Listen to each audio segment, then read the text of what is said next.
E aí, tropinha, naquele pique. Hoje o vlogzão é o seguinte: um dia de servente, mano.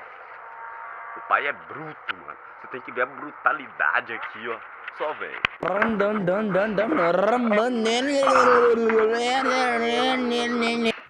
Força! É um homem ou um saco de batata?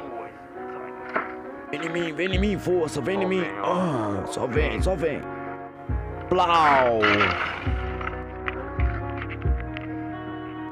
Ai, tô morrendo! Plau!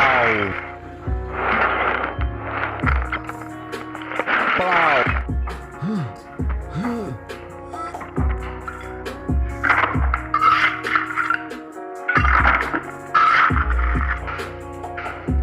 Se não limpar direito, vai apanhar.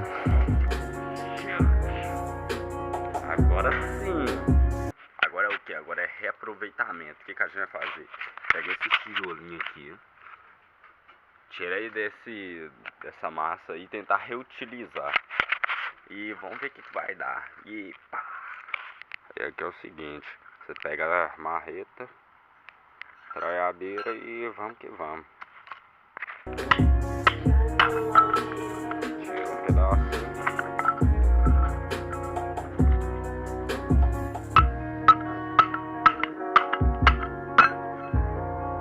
Tirou mais ou menos. Olha o estado, nem dá pra utilizar. Olha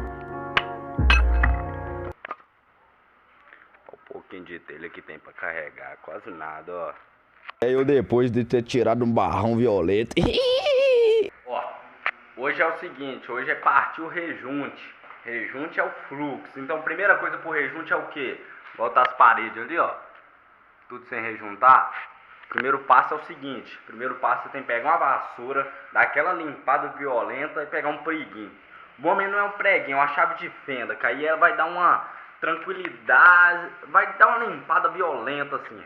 Você vai deixar bem limpo e vai vir com rejunte. Vamos que vamos. Fuso!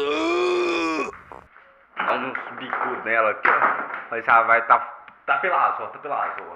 Vem com um periguinho, sobe a escada.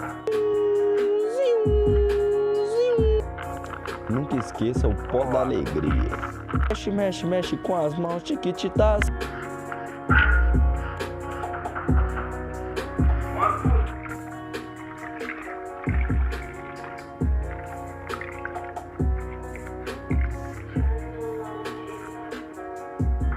Vai, vai, 1, 2, 3. Vai, quase terminando, vai. Morrendo, tô morrendo, vai.